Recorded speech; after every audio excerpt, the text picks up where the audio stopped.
Yo, what is up guys? It's your boy Rico in here and we are back again with another video. So right now we will be talking about an announcement. This is the recap of the Power Play Night wherein this is an event that was held by Aptos and Marblex. No? Power Play Night natin is, itong makikita natin dito yung banner nila. Dito sinasabi is Power Play Night where gaming meets blockchain. Alright, so the agenda of this event is to show yung ating bagong mga pangyayari dito sa Marblex and the recent partnership with Aptos, and kasama rin dito yung mga partners ng Aptos which is the Hashkey Capital, AWS, and Glyph.gg. So, sinasabi dito na after the culmination of the Power Play Night, we could not wait to share with you the highlights from the yesterday's event. All who joined us at the event, you have our deepest gratitude. For those who couldn't make it, we got you covered with this epic recap. Shout out to Aptos for helping us make this event even more special. No? So, napakagaling ng event na to kasi recently, if you guys are attending the local cons dito in the Philippines, we have this type of Power Play Night din. Meron different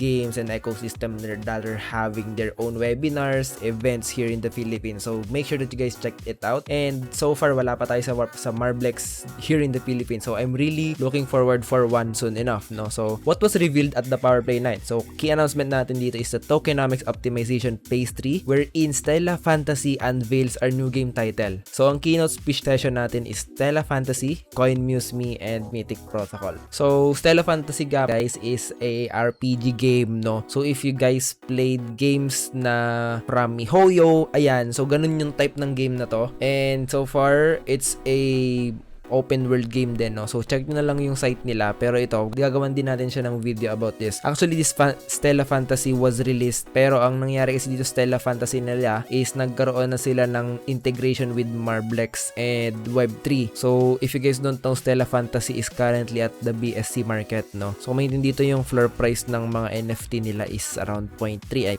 BNB, ayan, no? 0.1 BNB, 0.2, 12 BNB pa nga to. So kung may dito, napakamamahalin nung mga SSR, no, lalo na pag nakapag-roll ka ng mga SSR. Tingnan natin yung floor price nila. So 12.5, 10 BNB, 9 BNB. Actually ang ganda na kasi actually in fair point natin or like in honest review natin, napakaganda ng art style. I really like this type of art style ng mga games. So ito yung makikita natin lagi, si Kuro, si Chloe, and si Ash lang yung mamahalin, no? They are the SSRs that we have right now. But check this game out, guys. Tingnan natin soon enough, gawa natin siya ng review if it's a play to earn game or it's going to be a play and earn game wherein you have to invest as well. So tingnan natin kung free to play siya kasi marami yung mga players natin na really interested into free to play games, no? So basahin na ulit natin yung event announcement natin. The event kick off with welcome speeches by Aptos lead of gaming Sherwin. So nandun daw yung leader ng ng Aptos, Sherwin, and CEO of Marblex, si Jong Yong. Yan, both of whom recognize the significance of the latest partnership between the two parties and how gaming will become an integral part of the Web3 powered alliance. So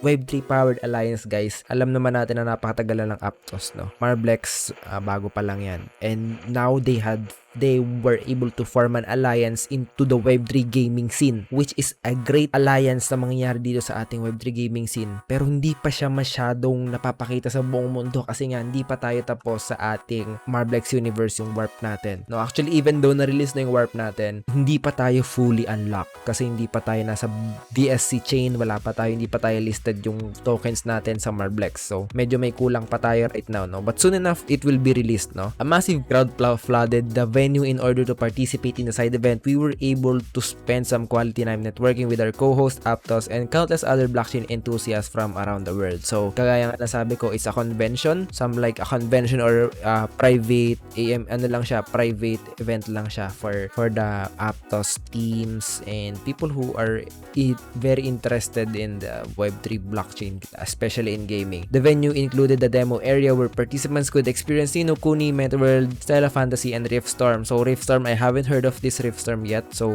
research din natin yan soon. We'll go into details later, but the reaction to the upcoming release was explosive to say the least. Napa-excited yung ibang mga tao dun sa recent announcement nila na to kasi Stella Fantasy is a great game if you guys played it yet. So kung makita naman natin dito sa Fantasy Wall sa ating website natin, hindi naman sila maglilist ng ganito kataas na price ng ating mga NFT if hindi naman siya ginagamit talaga siya, no? So, ibig sabihin, the reason why these NFTs are currently mataas yung prices na, ibig sabihin, in demand talaga siya. Hindi naman maglilist ang players if it's not needed or you know what I mean. So, nandun yung ibig sabihin natin, yung urge for players to buy these NFTs kasi nakalist siya sa market. Ibig sabihin, it has some kind of value, kumbaga. And dito na tayo sa key announcement natin, the Marblex Tokenomics Optimization. For this segment of the event, Marblex revealed the general direction of the project. This included an introduction to Tokenomics Optimization Phase 3. So, nabanggit na rin natin sa EMA recap natin from the recent video natin, no? Na binabanggit natin dito na before, ang game token natin is kada game A natin, yan, kada game A, game B natin, or game C natin, meron silang sariling token. Then, bago sila mapunta sa MBX. And now, all the games have direct utility na sa Marblex natin. Ibig sabihin, you guys can use your Marblex directly. Hindi mo na kailangan dumaan sa game tokens mo masyado. So, ibig sabihin, there are going to be integration when it comes to market. Pwede ka na bumili directly from MBX na mismo. Hindi ka na dadaan ng tokens. And lastly, the new game release that will be incorporated the new tokenomics was announced, introducing the Stella Fantasy by Ring Games. So, Ring Games is the developer of this game. Stella Fantasy, the newest addition to Marblex game. Yan, makita natin dito, adventure RPG with anime-style characters. Mahilig naman tayo sa anime-style characters. I really love the art style. Actually, even though I haven't played this game yet, I really like this art style. Mahilig tayo sa ganyan. Yan. Ito, I like this small, I think mas maganda yung mobility ng mga small girls natin. Then this one, I like this Megane girl, you know? And this one, pretty cool art styles, guys. Napakaganda ng art style ng game na to. Enjoy character composition and controls with 4 character party. Ibig sabihin, it's a dungeon type or something like that. Party game siya, no? So, scheduled to integrate MBX and launch PC plus mobile in Q4 2023. Ibig sabihin, itong game na to will be released soon enough. Integration ng MBX sa ating phone and PC, no? Stella Fantasy officially launched earlier this year on April 13 and has recently launched its mobile version. The number of organic users is actively increasing due to its high retention rate and accessibility. On top of content expansion, the game environment plans to receive continuous updates with regards to its UX, so keep your hopes up, everyone. So, kaya naman nasabi natin, this game is gonna be lit kasi meron na sila integration with Marblex soon enough. Alright? And for our next announcement, we have here the other surprise from the event. So, nagkaroon din sila ng integration with or like partnership with CoinMuseMe. So, MBX debut daw sila. One thing, Marblex is about to debut on CoinMuseMe. So, hindi pa natin nakikita yung details natin in the near future about the CoinMuseMe, but nabanggit nila there will be a Marblex idol. Ibig sabihin, magkakaroon na tayo ng idol.